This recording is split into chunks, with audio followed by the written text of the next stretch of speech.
Good morning, everyone. Thank you for being here. I'm Kristi Noem, the Secretary of the Department of Homeland Security, and today we're here to talk about an operation that's been going on for several months.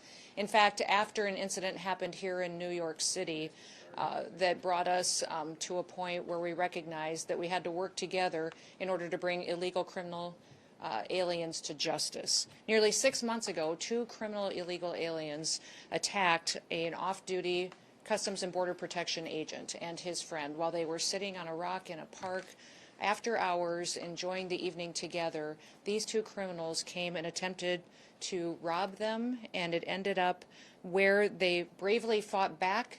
This officer defended himself and his friend, but not before being shot in the face and in the arm by one of these criminals. Immediately after, the men and women of the Homeland Security investigations worked with NYPD, leading to the arrest of that gunman in just 2 hours.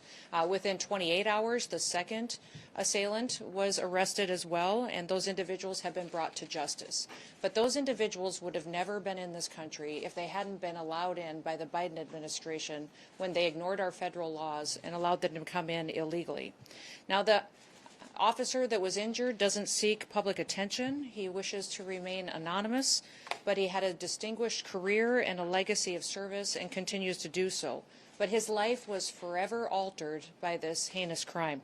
His attackers never should have been in this country, and they've been protected and were protected up until that point by sanctuary city policies. In fact, they had long criminal rap sheets and were released by the Biden administration and continued to be released by leaders in this city to perpetuate crimes against the citizens that live here. During our investigation, we learned that these scumbags were affiliated with the transnational criminal organization, the notorious Trinitaris gang in New York. We began to target every single last person that is affiliated with them and recognized that they needed to be brought to justice. The American people deserve dignity, they deserve justice, and we deliver both. So we launched Operation Salvo here in New York City. Operation Salvo was a cooperation of the resources of CBP, HSI, ERO, and also the federal prosecutors from the Southern District of New York. The New York County District Attorney's Office also participated in this operation. We've arrested 54 individuals as a part of Operation Salvo since its inception just a few months ago. Those arrested are violent transnational gang members and affiliates associated with Trinitarios who are responsible for weapons trafficking, for human smuggling, for narcotics distribution, and for armed robberies. They had perpetuated previous violent attacks across the city of New York City. We have already removed not only many of these individuals that we have arrested, but over 60% of them have been returned back to their home countries to face justice for their crimes there as well. These arrests and these removals represent a significant blow to the criminal network that has been terrorizing communities and right here in New York City and throughout the United States.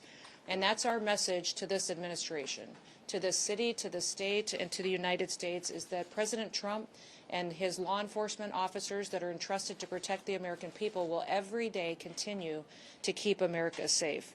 Operation Salvo is just the beginning of a broader and a much more sustained effort to go after not only transnational criminal organizations and networks, but also illegal criminal aliens throughout the country.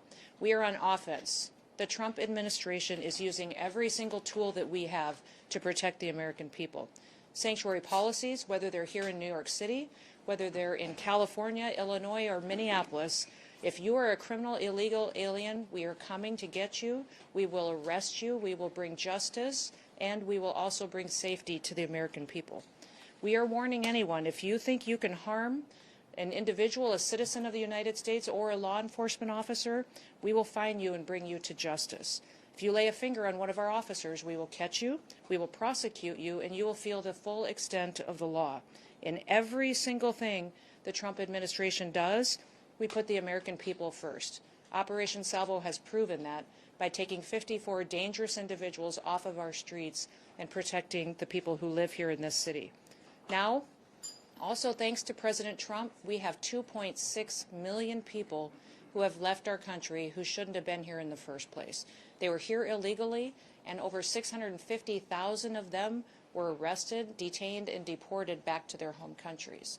2 million of them left voluntarily, recognizing this was their opportunity to go home and come back someday the right way so they have a chance to enjoy the American dream. Of course, doing these operations requires brave citizens that are willing to serve their country, and we're excited by the amount of people who want to join the Department of Homeland Security in their efforts to protect the American people. And tomorrow is Law Enforcement Day, so I'd like to encourage all of you that when you see a CBP officer, an ICE officer, anyone serving in federal, state, or local who are pledging their lives and taking an oath to protect their communities and their country and the people that live there, that you thank them.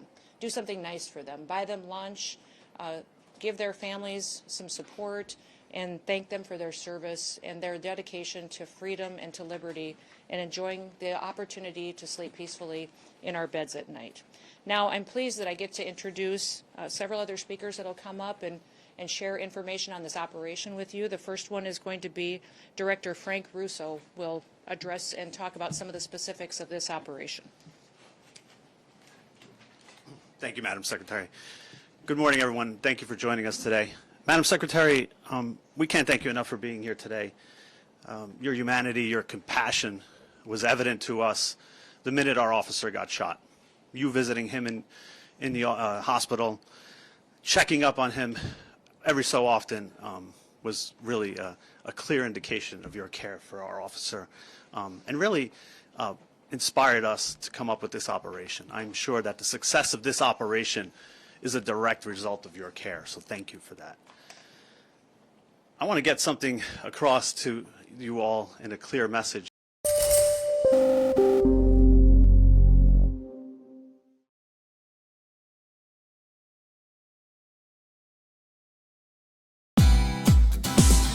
Hey, thank you for watching this on CNBC TV 18. Hope you liked it.